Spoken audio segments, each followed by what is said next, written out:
আসসালামু আলাইকুম। আমি মেহেরপুর সদর পশু হাসপাতালের ভেটেরিনারি ফিল্ড অ্যাসিস্ট্যান্ট এবং সম্প্রসারণ।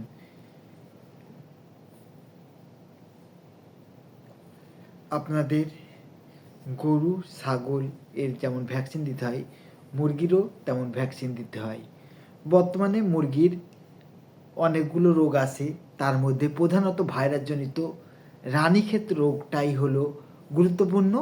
খামারিরা যারা পালন করে খামারে তারা তারা সব রোগের ভ্যাকসিন করে, এবং যারা বাইরে পালন করে বা ছেড়ে পালন করে তাদের আমি নির্দেশনা দিব দুটি রোগের ভ্যাকসিন সম্পর্কে। একটা হলো রানীক্ষেত বা নিউ ক্যাসেল ডিজিজ। রানীক্ষেত বা Newcastle disease, Newcastle ডিজিজটা হলো কি, সাধারণত আমাদের যারা ছেড়ে পালন করে শুধুমাত্র তাদের এই রানীক্ষেত ভ্যাকসিন এবং কলেরা ভ্যাকসিন দিলে তাদের মুরগিগুলোকে সেফ রাখা যায়। এখন আগে আমরা রানীক্ষেত ভ্যাকসিন দিতাম 6 মাস পর পর, কিন্তু এখন রোগ যেহেতু বেড়ে গেছে, রোগ যখন বেড়ে গেছে তখন আপনার ভ্যাকসিনটার পরিধিও আমাকে আগে আনতে হবে। প্রতি 2 মাস পর পর রানীক্ষেত ভ্যাকসিন দিতে হবে, কারণ আমরা খামার পর্যালোচনা করে যারা ছেড়ি পালন করে এবং যারা আছে তাদের প্রতি 2 মাস পর পর যারা রানীক্ষেত ভ্যাকসিন দিয়েছেন তাদের রোগ হয়নি বললেই চলে, কিন্তু যারা 6 মাস পর পর রানীক্ষেত ভ্যাকসিন দিয়েছে তাদের রানীক্ষেত রোগ হওয়ার লক্ষণটা দেখা গেছে। তাই আপনারা যারা ছেড়ে পালন করে অবশ্যই 2 মাস পর পর রানীক্ষেত রোগের ভ্যাকসিন দিবেন। এখন আপনার মুরগি রানীক্ষেত হয়েছে কি না কী করে বুঝবেন? আপনাদের সামনে আমি একটা ছবি ধরছি। মুরগি রানীক্ষেত হলে মুখটা তার পলকের মধ্যে ঢুকে নিবে। এই দেখেন রানীক্ষেত হয়েছে মুরগিটার, তাই মুখটা পলকের মধ্যে ঢুকে মুরগি একটা ঝিমাচ্ছে। এবং পাশের ছবিটাতে আমরা দেখতে পাচ্ছি রানীক্ষেত হয়ে অনেকগুলো মুরগি মরে গেছে। এখন তাই প্রতি 2 মাস পর পর রানীক্ষেত ভ্যাকসিনটা করতে হবে। আবার আমরা আরেকটা জিনিস, আমরা 12 দিন এবং 19 দিনে মুরগির গাম্বুরা রোগের ভ্যাকসিনটা। এখন গাম্বুরা আর রানীক্ষেতের মধ্যে তফাৎ দেখছেন, পাখাগুলো ঝুলে যাচ্ছে। রানীক্ষেত রোগে কিন্তু মুরগির পাখা ঝুলে না, গাম্বুরা রোগে পাখা ঝুলে গেছে।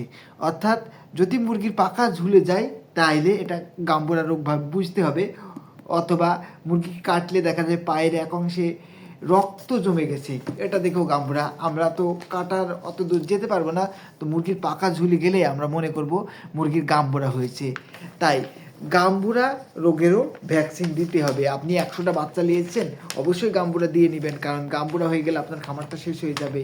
আপনার যেহেতু খামারটা অনেক আশা নিয়ে করেছেন লাভ হওয়ার জন্যে, তাই অবশ্যই মুরগির ভ্যাকসিন শিডিউলটা রাখতে হবে। এখন আমি প্রথমে বাচ্চা মুরগির ভ্যাকসিন শিডিউলটা আমি বলি। 3 থেকে 7 দিনের মধ্যে BCRDB ভ্যাকসিন 3 দিন বয়সেই দিবেন, এবং 10 দিনে পিজন পক্স, 12 দিনে দিবেন গাম্বুরা, 19 দিনে দিবেন গাম্বুরা, 21 দিনে দিবেন BCRDB এবং 35 দিনে দিবেন ফাউল পক্স। এটা ছোটো বাচ্চার ভ্যাকসিন শিডিউল। এখন বড় মুরগির ভ্যাকসিন যারা ছেড়ে পালন করে তাদের ভ্যাকসিন শিডিউলের মধ্যে আপনারা নিউ ক্যাসেল ডিজিজ অর্থাৎ RDV প্রতি 2 মাস পর পর ইনজেকশন করবেন, এবং কলেরা ভ্যাকসিনটা প্রতি 6 মাস পর পর করবেন। আমরা দেখেছি রানীক্ষেত রোগ হলে মুরগি পুরাপুরি তার আপনার পুরাপুরি মুখটা গুজে নেয়, এটাই হলো রানীক্ষেত রোগ। আর ইনফেকশন ব্রুসেলোসিস ডিজিজ অর্থাৎ ইনফেকশন বার্সাল ডিজিজ যেটা হলো গাম্বুরা, এই যে আপনারা দেখছেন পাখা ঝুলে যাবে, এটা হলো গাম্বুরা। তাই আপনারা যারা মুরগি পালন করছেন অবশ্যই পশু হাসপাতাল থেকে ভ্যাকসিন নিয়ে যেয়ে আপনার মুরগিকে রানীক্ষেত ভ্যাকসিনটা দিন, অথবা রানীক্ষেত ভ্যাকসিন বড় মুরগিকে দিন, আর বাচ্চাগুলোকে শিডিউল মেনেই ভ্যাকসিন করতে হবে। আজকে আমরা রানীক্ষেত রোগের ধারণা দিলাম এবং গাম্বুরা রোগের ধারণা দিলাম। আজ এটুকুনি। আপনারা সবসময় মুরগিকে ভ্যাকসিন দিবেন, ভ্যাকসিন দিলে আপনার মুরগি সেফ হবে। সবাইকে ধন্যবাদ। আসসালামু আলাইকুম।